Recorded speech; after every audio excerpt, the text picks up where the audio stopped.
In the last financial crisis, most failing banks were actually supported by being merged with larger banks. Now that process cannot go on any longer for several reasons. First, in most countries there are really only 3 or 4 major banks left, and it would lead to undue concentration for any further mergers.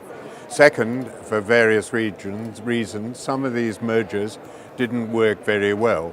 And there are a number of other reasons why this exercise of merging one failing bank into a better bank cannot continue. Insofar as this process of merging couldn't continue or did not continue in the last crisis, most banks were actually supported through a public sector bailout. Now that had a lot of disadvantages. The taxpayer felt that he or she were being asked to sacrifice monies when they had nothing to do with the crisis in support of wealthy bankers.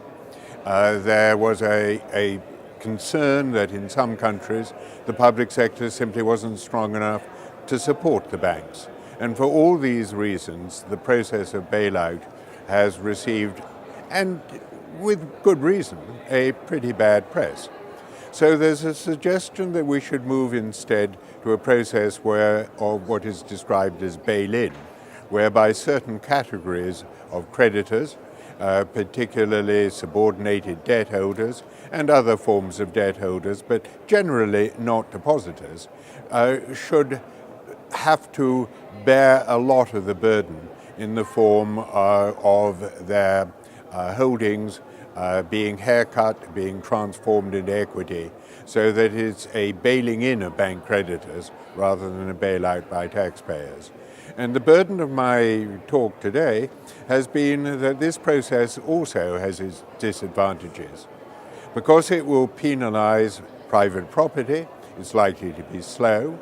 Because it will penalize some large holders, and also will transfer holdings into hedge funds, vulture hedge funds who operate through undertaking litigation. There'll be a lot of litigation. When people get badly hurt, there's a likelihood that others in other banks will try and flee from this process. So it's likely to be much more pro-cyclical, and it is likely to be much more contagious. So there are going to be a whole series of problems for bail-in as well. And the burden, if the process becomes slower rather than faster, might actually be greater.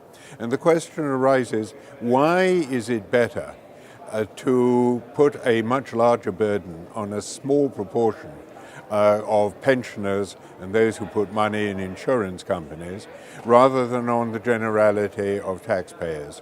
So when it comes to the event and the bail-in gets operated on any large scale, I think that we will see that there are some very considerable disadvantages. And the question comes then, under what circumstances do you put more of the weight on public sector bailout, and on what circumstances do you put more of the weight on private sector bail-in? And I think that there is a lot more to be done to decide what is the correct weight than has really been analyzed at the present.